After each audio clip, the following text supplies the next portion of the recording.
ত্রয়োদশ জাতীয় সংসদ নির্বাচনে কিছু কওমি আলেম চিহ্নিত একটা বাতিল দলের সাথে নির্বাচনী জোট করার কারণে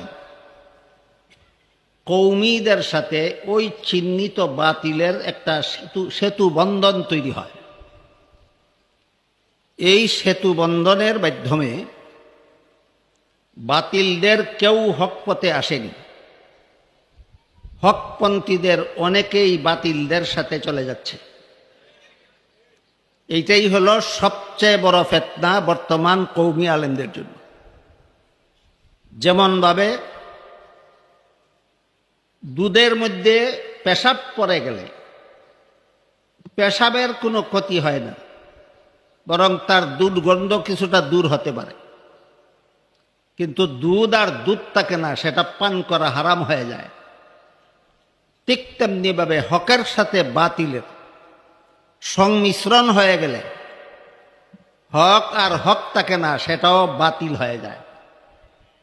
ঠিক এই পরিস্থিতিটা ধারণ করেছে বর্তমান বাংলাদেশের কওমি অঙ্গনে। সবচেয়ে বড় মারাত্মক ব্যাপার হলো এই অজুহাতে, নির্বাচনী ঐক্যের অজুহাতে ওরা কিছু কওমি আলেমদেরকে ওদের মতবাদে দীক্ষিত করে সারা জীবনভর কওমি আলেম যে নীতি আর আদর্শের কথা বলছিলেন, কিছু সংখ্যক কওমি আলেমদের দ্বারা এর বিরুদ্ধাচরণ করাচ্ছে।